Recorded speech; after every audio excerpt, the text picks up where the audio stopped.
The Democratic whip. Mr. President, first I want to thank my colleague from the Commonwealth of Massachusetts, Senator Warren. That was a powerful, moving, absolutely necessary speech, and I'm glad I was here to hear you deliver it. Thank you. Mr. President, earlier this month, the nation watched in horror as social media was flooded with images and videos of a federal immigration officer shooting and killing an American citizen, Renee Good, as part of the Trump administration's military enforcement operation in Minneapolis. Now, fresh on the heels of that tragedy, another one has struck. This weekend, federal agents gunned down yet another American in Minneapolis, Alex Preddy, a 37-year-old ICU nurse at a VA hospital in Minneapolis. I'm going to show a photo of that scene, which is graphic, but I'm afraid is necessary to appreciate the horror of the moment.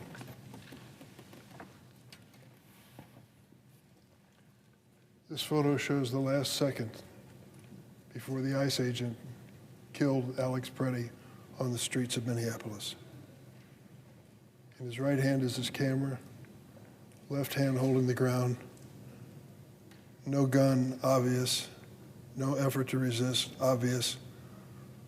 This was a moment when this man lost his life. He was characterized afterwards as an assassin, a domestic terrorist. The photo tells the story. The killing of Alex Preddy has further intensified tensions in a city already reeling from the president's aggressive campaign of terror. What was the Trump administration's immediate response when they heard of this second killing in Minneapolis? Not to bring down the temperature, but instead to rush to the American people with one message: don't believe your eyes. Don't believe what you see. It is the same playbook they used after the killing of Renee Good and with other federal immigration officers involved shootings and incidents. Following the fatal shooting of Miss Good, the President of the United States, Donald Trump, falsely claimed she had, quote, violently, willfully, and viciously ran over an ICE officer.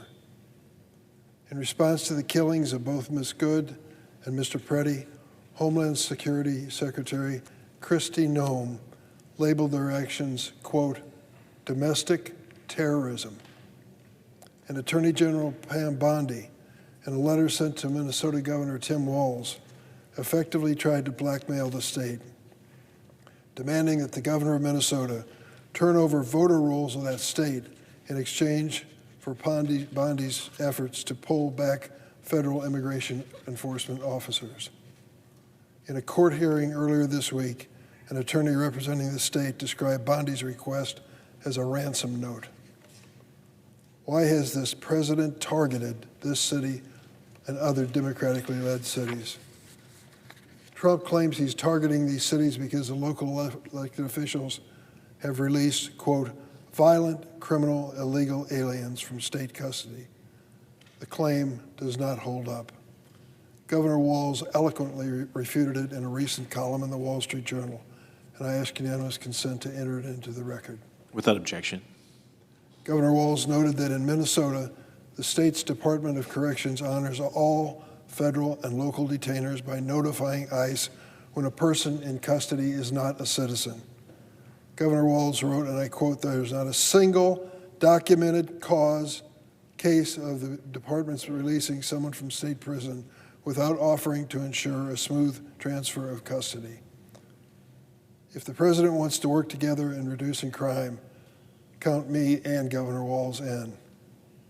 But these lawless immigration operations are establishing a reign of terror, first in Chicago, now in Minneapolis, St. Paul, eroding constitutionally protected civil liberties while indiscriminately rounding up people for the crime of just happening to be black or brown.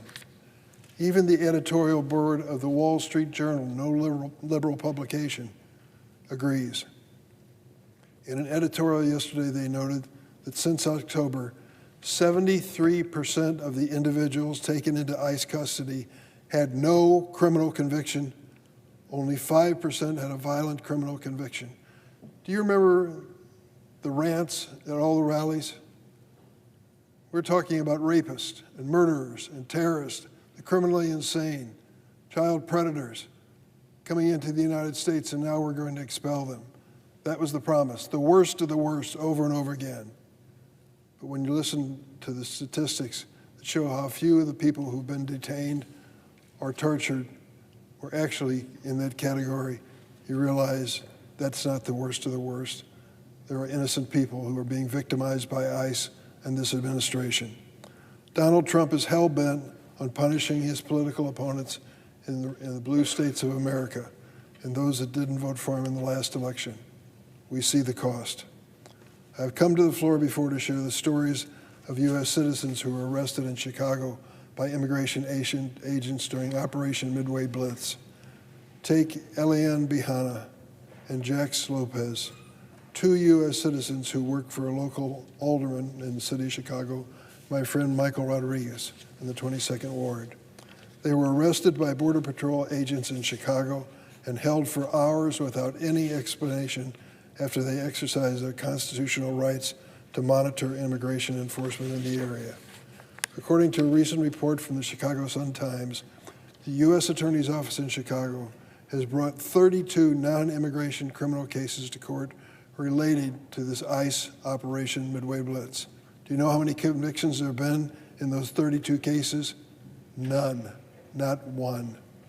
This represents precious time and resources wasted on baseless efforts by this agency to punish peaceful protesters that could and should be focused instead on keeping the streets safe, child exploitation, human trafficking, and public corruption. The time for accountability is now. I've been calling for DHS Secretary Noem to testify before the Senate Judiciary Committee for almost 1 year. She couldn't find the time. She's just way too busy. Last calendar year, she didn't show up at all. Now she tells us that it's possible her schedule may loosen up and she might be able to come before the Senate Judiciary Committee in 5 weeks on March 3rd, if she happens to still be the DHS Secretary then. With all the violence and deaths surrounding DHS, the Secretary is in no hurry to account for her mismanagement of this national crisis, and she expects us in the meantime, in the days ahead, to rubber stamp her record-breaking budget. Over the weekend, I announced my opposition to DHS funding. I will not vote to fund the illegal DHS and ICE operations that terrorize the city of Chicago, Minneapolis, and so many other communities. The deaths of innocent Americans and the detaining of thousands of innocent people are a national disgrace. We need to work on a bipartisan basis to pass the 5 appropriation bills that have been sent to us by the House, and then work to rewrite the DHS bill to address well-documented abuses witnessed by the American people. Anything less than this approach is a non-starter with me. If the government shuts down yet again, it will be because congressional Republicans refuse to place guardrails on this reckless president and the ICE agency. In the meantime, I urge my colleagues, join us in that endeavor before Kristi Noem and her squad take another innocent life. And I ask unanimous consent that the Wall Street Journal editorial be entered into the record. Without objection. I yield the floor.